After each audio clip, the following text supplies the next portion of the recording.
गावाकडची हवा अजूनही तशीच वाटते, जशी ती बालपणी वाटायची. मंद मातीचा सुवास आणि खूप साऱ्या आठवणी. आज इतका काळ लुटल्यावर गावाला परत चाललो आहे. किती गोष्टी बदलल्या असतील. भाऊ, ओ भाऊ, हो. कुठे जायचं तिकीट देऊ तुम्हाला? म्हणला म्हणला 57 रुपये झाले तुमचे. सुट्टे द्या बरं का, सुट्टे पैसे नाही आहेत माझ्याकडे. दादा, सुट्टे तर नाही आहेत. 500ची नोट आहे माझ्याकडे. कमालच करता भाऊ तुम्ही तर. बसमध्ये बसायच्या आधी सुट्टे पैसे आहेत नाही तपासले नव्हते का? आम्ही काय बँक आहोत का की सगळे आम्हाला मोठ्या नोटा देतील आणि आम्ही त्यांना सुट्टे देत राहू? काय बघा ना, नाहीतर तुम्ही UPI घ्या. UPI? कंडक्टर साहेब, त्यांच्या तिकिटांचे पैसे मी देतो. अहो भाऊ, तुम्ही कशाला? हे आमचे सुमित भाऊ आहेत.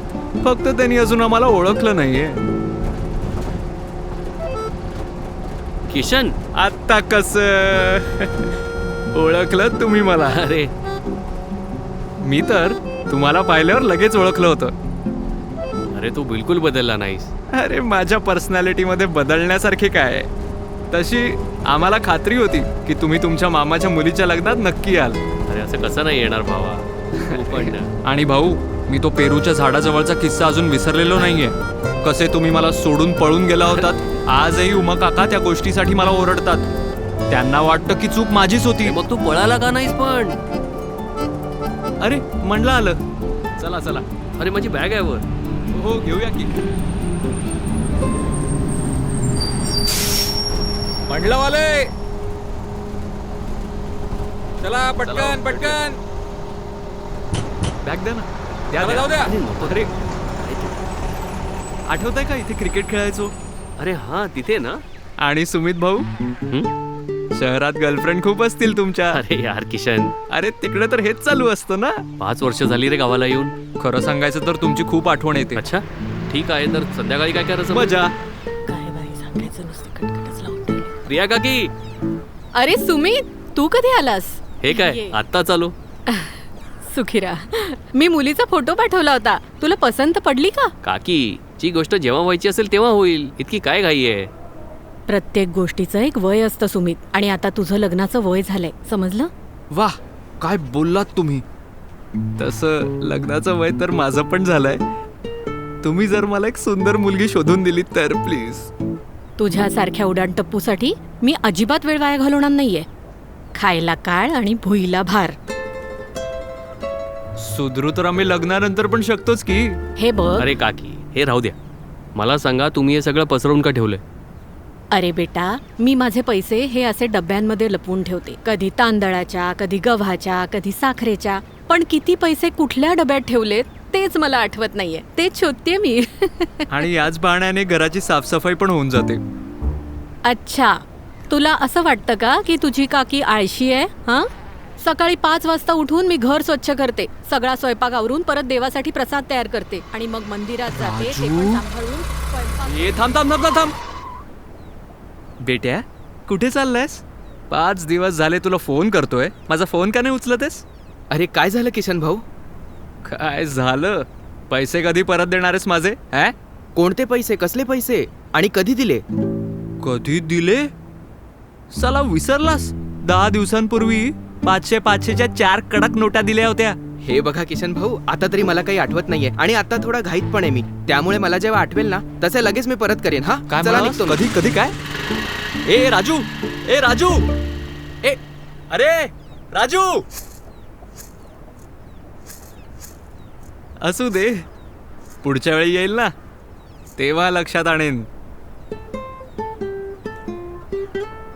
40 रुपये 3. काका, 2 किलो तांदूळ द्या. 82 रुपये.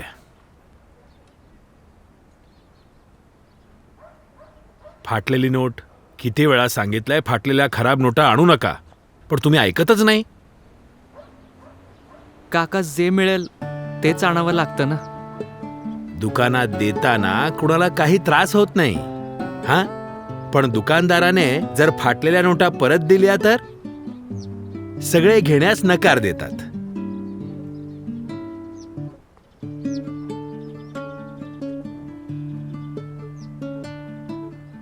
पुढच्या वेळी घेणार नाही. सरपंचजी आज ॲडव्हान्स दिला नाही तर अडचण होईल. उमाजींशी बोलून बघा. अरे राम राम उमाजी. राम राम सरपंचजी, राम राम. आणि रहमान भाऊ, सगळं ठीक? बस आशीर्वाद आहे उमा भाऊ. अरे काय झालं, बाबू गेला का? अरे त्याला बँकेत जाऊन 2 तास झाले. मी विचार करतोय की बँकेच्या कामासाठी नवीन मुलगा ठेवावा. कुठे फसून राहतो. बँकेत काका, जातो आणि थांबतो मध्येच. बघा कोणाला घेऊन आलोय. अरे कोणाला घेऊन आलास? अहो, कोण आहे? बाहेर तर या. अरे सुमित बेटा. तू तर परवा येणार होतास ना? हो, सुट्टी लवकर मिळाली म्हणून विचार केला आजच येतो. काल तुझी शिल्पा मामी विचारत होती की सुमित कधी येणार. छान केलंस. अरे काय छान केलं. तरी बरं मी बसमध्ये होतो आणि थेट कंडक्टरला 57 रुपये दिले. आता एक गोष्ट सांगा, बसमध्ये कोण चढतंय सुट्टे पैसे न घेता? उमा भाऊ, उमा भाऊ, हा, गरज पडली की तुम्ही नेहमी माझी मदत केली आहे. तो सप्लायरला ॲडव्हान्स द्यायचा आहे. काही रोख पैशांची व्यवस्था होऊ शकेल का? रहमान भाऊ, आज तर शक्य नाही होणार. काय झालं रेमान काका? बेटा तो सिमेंट सप्लायर आहे ना, त्याला आजच ॲडव्हान्स द्यायचा आहे. ATM-मध्ये रोख नाही आणि बँकेत जाण्याचा वेळही आता उरलेला नाही. ॲडव्हान्स नाही दिला तर मोठं नुकसान होईल. मग तुम्ही UPI का करत नाही? UPI? हो, तुम्ही तुमच्या फोनवरूनच पैसे पाठवू शकता. अरे हो, शहरात लोकांना असं करताना पाहिलंय खरं मी. पण आम्ही कसं. सरपंचजी, हे तर फोन लावण्या इतकं सोपं आहे. किशन, तू तर UPI वापरतोस ना? UPI म्हणजे ID बनवला होता पण कधी वापरला नाही. अच्छा, मला तुला 57 रुपये पाठवायचे होते ना? हे बघ, पाठवले. अरे वा काका, बघा 57 रुपये आले सुद्धा. दिसतंय तर पण विश्वास बसत नाहीये. खरंच किशनला पैसे मिळाले? पैसे माझ्या खात्यातून वजा होऊन त्याच्या खात्यात गेले सुद्धा. हवं तर तो ते पैसे त्याच्या वापरात आणू शकतो. बरोबर आहे. शिका काहीतरी. अरे सुमित बेटा, हे जे तू आत्ता केलं आहेस ते करणं इतकं सोपं आहे का? कुणी करू शकतो का? हो सरपंचजी. मग एक काम कर, आज संध्याकाळी तू माझ्या घरी ये आणि मला या तंत्रज्ञानाबद्दल समजावून सांग. जर हे इतकं सोपं असेल तर गावातील प्रत्येकाने हे शिकायला हवं. ठीक आहे सरपंचजी, आज संध्याकाळीच येतो. हं. आणि सुमितने असं बटन दाबलं आणि लगेच पेमेंट झालं. नमस्ते सरपंचजी. अरे ये सुमित बेटा, ये बस. सरपंचजी, मी कुठे बसू? इथे कुठेही बस. ती खुर्ची तुटलेली आहे. हो तर सुमित, ते तू UPI सरपंचजी. UPI. हो, आम्हाला त्या UPI बद्दल सविस्तर जाणून घ्यायचं होतं. हो, हे बघा, आपण सहसा पैसे देण्या घेण्यासाठी चेक किंवा रोख रक्कम वापरतो. पण UPIच्या माध्यमातून आपण डिजिटल पेमेंट म्हणजे फोनवरूनच पैसे पाठवू शकतो. हा मार्ग सोपा आहे आणि जलदही. फोनवरून पेमेंट? फोनमध्ये पैसे कसे येतात? नाही, पैसे फोनमध्ये येत नाहीत. पैसे तुमच्या खात्यातच राहतात. पण तुम्ही फोनच्या माध्यमातून तुमच्या बँकेला सांगता की कोणाला किती पैसे द्यायचे आहेत. पैसे नोटाने द्या किंवा डिजिटलने, गोष्ट तर एकच झाली ना. मग डिजिटलचा फायदा काय? तुमचं म्हणणं अगदी बरोबर आहे. पैसे देण्या घेण्यासाठी 3ही मार्ग योग्य आहेत. फक्त डिजिटलमुळे पैशाची देवाणघेवाण अगदी सोपी होते. जसं की पैसे देण्या घेण्यासाठी कुठे जाण्याची गरजच राहत नाही आणि पैसे बँकेतच राहिल्यामुळे त्याच्यावर मिळणाऱ्या व्याजाचंही नुकसान होत नाही. शिवाय रोख रकमेच्या सुरक्षिततेची चिंता देखील संपते. ही गोष्ट तर तू बरोबर सांगतोय सुमित. शहरात जाताना रोख पैशांची खूप काळजी घ्यावी लागते. बरं, अजून सांग डिजिटल पेमेंटबद्दल. बघा, डिजिटल पेमेंटमुळे आपला पैसे देण्या घेण्याचा हिशोबही स्पष्ट राहतो. कारण तुमचा सगळा व्यवहार तुमच्या फोनवरील ॲपमध्ये दिसतो, जो तुम्ही कधीही तपासू शकता. त्याशिवाय आजकाल सगळे सरकारी लाभही डिजिटल पेमेंटद्वारे थेट तुमच्या बँक खात्यात येतात आणि ते पैसे तुम्ही बँकेत न जाता देखील वापरू शकता. डिजिटल पेमेंटचे जर इतके फायदे असतील तर नक्कीच याचे पैसे लागत असतील. तसं तर डिजिटल पेमेंट करण्याचे अनेक मार्ग आहेत, पण सर्वात उपयोगी म्हणजे UPI आणि ते पूर्णपणे मोफत आहे. त्यात काहीच पैसे लागत नाहीत, न द्यायचे न घ्यायचे. रघुभाऊ, इतका संशय घेणं चांगली गोष्ट नाही हो. आणि या डिजिटल पेमेंटमुळे अजून काय काय करता येतं? तुम्हाला जे एटीएम कार्ड मिळालं असेल तुमच्या बँकेकडून त्यातून रोख रक्कम न काढताही तुम्ही पेमेंट करू शकता. याशिवाय जेव्हा तुम्ही बँक प्रतिनिधीकडे जाऊन अंगठा लावून पैसे काढता तोही डिजिटल पेमेंटचाच एक प्रकार आहे. आणि फास्टॅग जो प्रत्येक गाडीवर लावणे बंधनकारक आहे तोही डिजिटल पेमेंटचाच एक प्रकार आहे. विचार करा, या सुविधांमुळे जीवन किती सोपं होतं. पण सुमित, तू तर शहरातला माणूस, हे गावकरी कसं करणार? हे सगळं 5 मिनिटात शिकता येऊ शकतं. डिजिटल पेमेंट करणं तर रोख देण्या घेण्यापेक्षाही सोपं आहे. बस एकदा शिकण्याची गरज आहे. मग उशीर कशाला? आपणही आपल्या गावाला डिजिटल पेमेंट शिकवू, म्हणजे आपणही अभिमानाने आपल्या गावाला स्मार्ट विलेज म्हणू शकू. तर मग ठरलं, उद्या सुमित संपूर्ण गावाला डिजिटल पेमेंट कसं करायचं ते शिकवेल.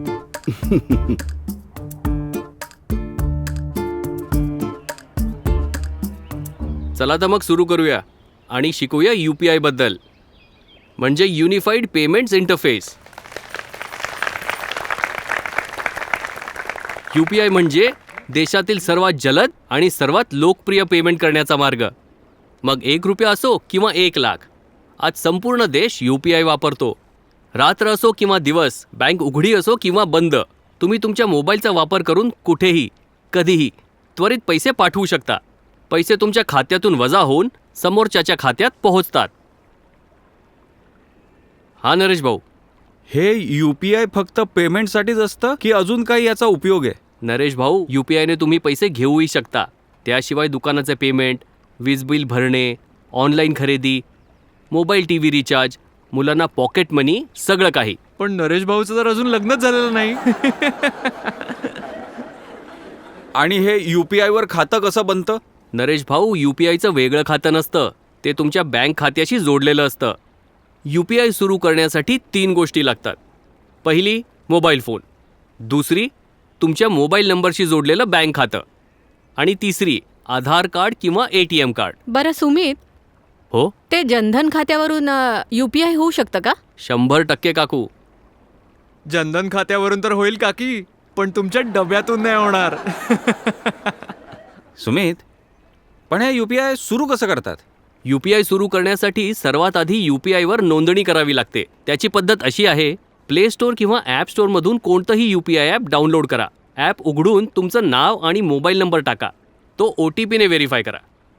लक्षात ठेवा, आधी जो मोबाईल नंबर टाकला होता त्याच नंबरचे सिम तुमच्या मोबाईलमध्ये असले पाहिजे आणि तो नंबर तुमच्या बँक खात्याशी लिंक असला पाहिजे. ह्यानंतर दिलेल्या यादीतून तुमची बँक निवडा. ॲप आपोआप तुमच्या बँक खात्याचा नंबर दाखवेल. तुमचे खाते तपासून निवडा. खाते निवडल्यानंतर तुमचे बँक खाते UPIशी जोडले जाईल. मग आपण UPIमध्ये पिन सेट करू. यासाठी ॲपमध्ये आधार कार्ड किंवा ATM कार्डची माहिती टाका आणि OTPने सत्यापित करा. सत्यापित झाल्यावर तुम्ही तुमचा UPI पिन सेट करू शकता.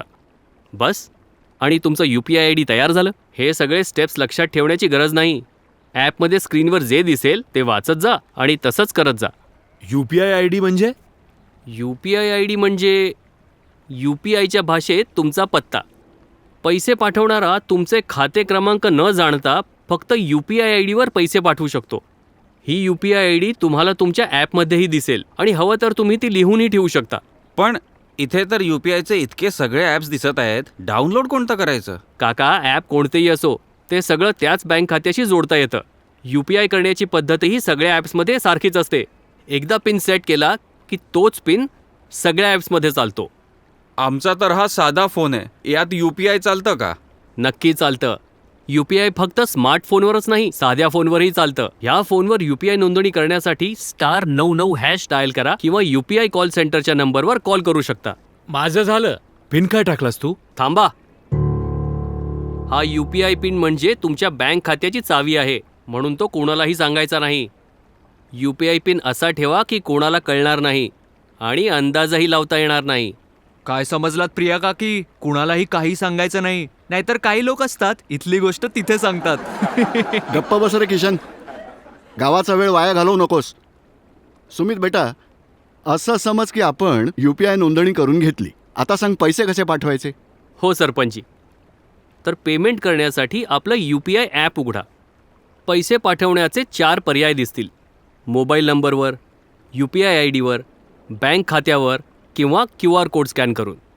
समजा तुम्हाला कोणाला त्यांच्या मोबाईल नंबरवर पैसे पाठवायचे आहेत, तर ज्यांना पैसे पाठवायचे आहेत त्यांचा मोबाईल नंबर टाका. ॲप तुम्हाला त्या व्यक्तीचं नाव दाखवेल. ते बरोबर आहे का ते तपासा. मग जितके पैसे पाठवायचे आहेत ती रक्कम टाका आणि पुन्हा एकदा तपासा. सगळं बरोबर असेल तर पुढे जा. मग ॲप तुम्हाला तुमचा पिन विचारेल. पिन टाका आणि ओके करा. ओके करताच पेमेंट होईल आणि त्याची पुष्टी तुम्हाला लगेच मिळेल. आणि बस, तुमचं पेमेंट पूर्ण झालं. आता आमचा UPI ID तर अजून नाही आहे, तर कुणी आम्हाला आमच्या थेट नंबरवर पैसे पाठवू शकता का? नाही काका, त्यासाठी तुम्हाला UPI नोंदणी करावी लागेल. पण UPIने पेमेंट करण्याचा फक्त एकच मार्ग नाही.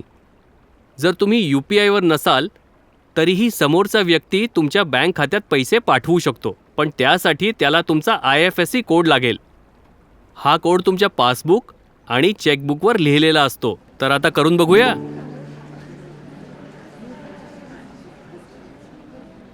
सुमित, मी करू का सर्वात आधी? नाही नाही, आधी मी करतो. मी तुला 1 रुपया पाठवतो. हो, आधी यालाच करू द्या. शिकून झाल्यावर किमान याला आठवेल तरी की कोणाला किती आणि कधी पैसे दिले.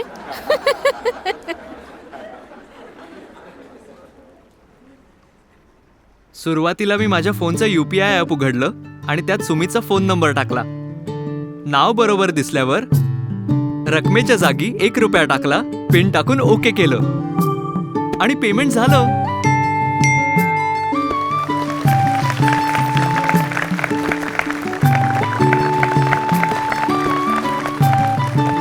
हे पेमेंट तर झालं सुमित, पण पेमेंट झालं हे आपल्याला कसं कळणार? सरपंचजी, जेव्हा जेव्हा तुम्ही पेमेंट करता तेव्हा त्याची पुष्टी तुम्हाला ॲपमध्ये दिसते. आणि त्याशिवाय तुम्ही तुमचे जुने व्यवहारही पाहू शकता आणि तुमचं बॅलन्सही तपासू शकता. अरे वा, हे तर खूपच छान आहे. भावांनो आणि बहिणींनो, आपण आत्ताच स्वतःच्या डोळ्यांनी पाहिलं की कसं विना कॅश पैसे घेता देखील येतात आणि देता देखील येतात.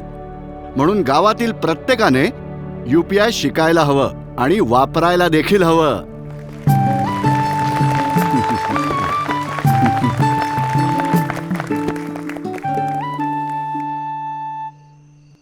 सर, इन्स्टॉलेशन झालं, एकदा तपासून बघा.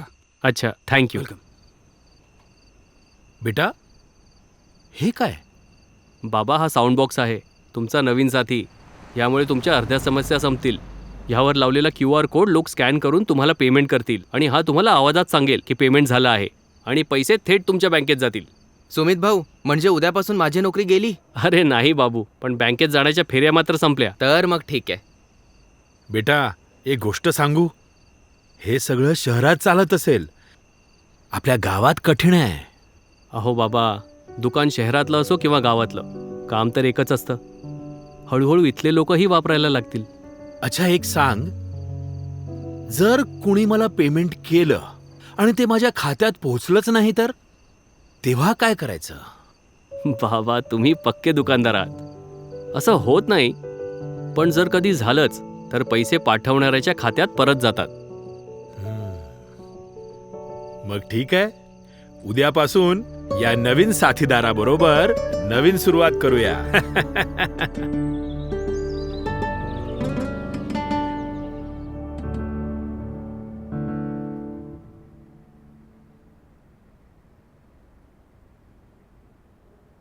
नमस्कार भाऊ. अरे नमस्कार नमस्कार. काय प्रिया, बऱ्याच दिवसांनी? हो भाऊ, थोडी कामात होते. अच्छा, बोला. अर्धा लिटर तेल द्या ना. हो हो, नमस्कार काकी. नमस्कार. 120 रुपये. मला UPIने पेमेंट करायचंय. हो हो, यावर करा.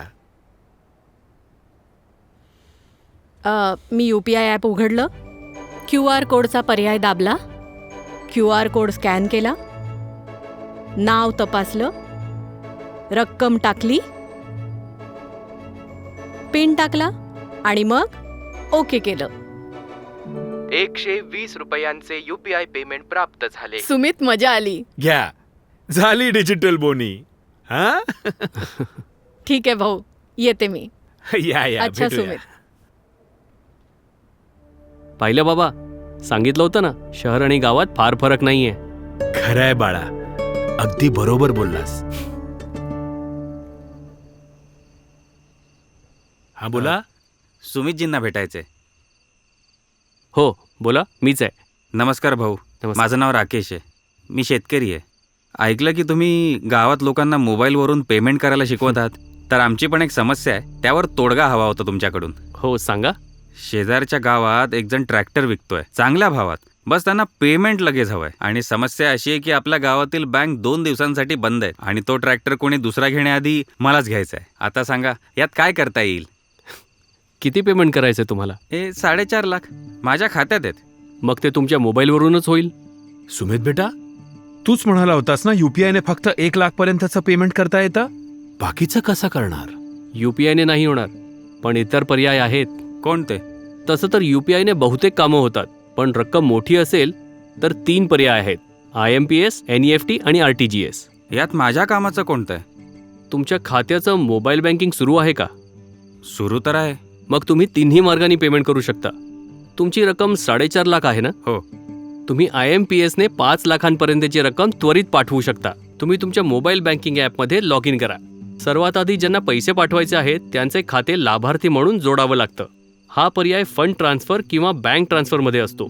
तो उघडा, लाभार्थीचे खाते क्रमांक आणि IFSC टाका आणि OTP-ने सत्यापित करा. सुरक्षेसाठी बँक लगेच मोठी रक्कम ट्रान्सफर करू देत नाही. त्यासाठी 30 मिनिटं किंवा थोडं जास्त वेळ थांबावं लागू शकतं. त्याच्यानंतर तुम्ही हवी तितकी रक्कम पाठवू शकता. फक्त लाभार्थींचं नाव निवडा, रक्कम टाका आणि दिसणाऱ्या पर्यायांमधून IMPS, NEFT किंवा RTGS निवडा. OTP किंवा पासवर्ड टाकून व्यवहाराची पुष्टी करा. बस पेमेंट झालं. IMPS आणि RTGS-ने पैसे लगेच जातात आणि NEFT-ने अर्ध्या तासात. हे IMPS आणि NEFT मोबाईल ॲपमधूनच होतं का? हे नेट बँकिंगमधूनही होतं आणि बँक उघडी असेल तर RTGS आणि NEFT बँकेत जाऊनही करता येतं. हे तर खूपच चांगलं आहे. खूप खूप धन्यवाद सुमित भाऊ. तुम्ही आमचं कामच सोपं करून दिलं. अरे मी नाही, डिजिटल पेमेंटने केलं. खूपच चांगलं आहे. चला धन्यवाद. हो.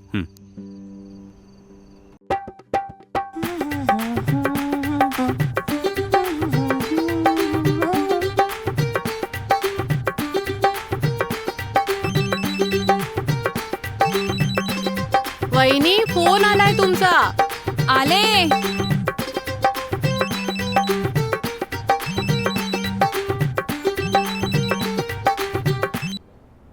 हॅलो, हां, शिल्पाजी बोलतायत का? बोला. मॅडम, खूप खूप अभिनंदन. तुमचा नंबर आमच्या लकी ड्रॉ मध्ये निवडला गेलाय. तुम्ही जिंकलात 5 लाख रुपयांचं बक्षीस. वहिनी, अभिनंदन. 5 लाखांचं बक्षीस. अच्छा, मग पाठवा ना. प्रोसेसिंग करण्यासाठी मी तुम्हाला एक OTP पाठवत आहे. पाठवा. मॅडम, OTP आला असेल. लवकर सांगा. मी इतकी मूर्ख नाहीये. वेडी झालीयस का? 5 लाखांचं बक्षीस असं सोडतात का? अरे तुला नको असेल तर आम्हाला दे ना, आम्ही घेऊ, है ना? वहिनी, हा फसवणूक करणारा फोन होता. आजच्या काळात कोणी कोणाला फुकट काहीच देत नाही, एवढं लक्षात ठेवा. अरे देवा, असंही होतं? हां, अजून नाही तर काय. या फसवणूक करणाऱ्यांच्या युक्त्या असतात. लोकांना लालच देऊन किंवा घाबरवून पैसे लुटायचे. कधी बँकवाले बनून फोन करतील, म्हणतील तुमचे खाते बंद होणार आहे, OTP द्या. कधी म्हणतील KYC अपडेट करायची आहे, लिंकवर क्लिक करा. कधी नोकरीचं आमिष दाखवतील, कधी म्हणतील लॉटरी लागली आहे, आणि काही नाही तर पोलीस बनून डिजिटल अरेस्ट करायची धमकी देतील. हे तर खूपच धोकादायक आहे वहिनी. आम्हाला तर माहीतच नव्हतं. हो, पण यापासून वाचणं तितकंसं अवघडही नाहीये. फक्त काही सोप्या गोष्टी लक्षात ठेवण्याची गरज आहे. जसं तुमचा OTP, पासवर्ड किंवा पिन कधीही कोणाला सांगू नका. कधीही तपासल्याशिवाय कोणालाही पैसे पाठवू नका. आणि कधीही अनोळखी लिंकवर क्लिक करू नका. आणि अशा फसवणूक करणाऱ्यांचे कॉल आले तर ताबडतोब कट आणि ब्लॉक करा. दक्षता हेच शहाणपणा आहे. खरं बोलत आहात वहिनी, हो ना? खरं बोलते ना? अगदी बरोबर वहिनी. आता चला, खूप झाले ज्ञान. लग्नाची वरात आली अरे असेल. हो, बघा ना. चला चला चला.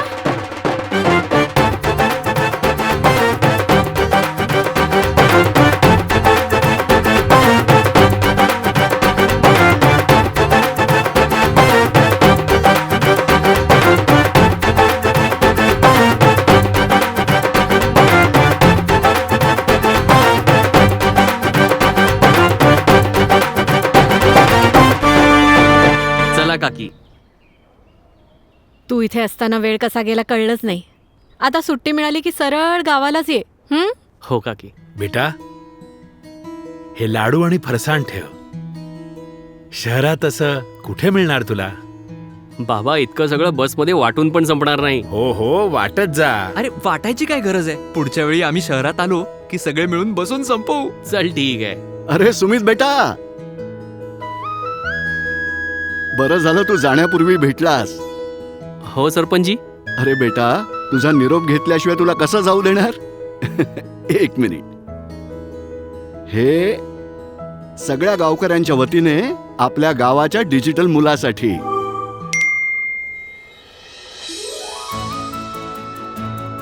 हो सरपंचजी, ह्याची काय गरज होती? अरे बेटा, तू आम्हा सगळ्या गावकऱ्यांना डिजिटल पेमेंट शिकवलंस. पुढच्या वेळी जेव्हा येशील ना, तेव्हा आम्ही या मंडला गावाला या जिल्ह्यातलं सगळ्यात डिजिटल गाव बनवू.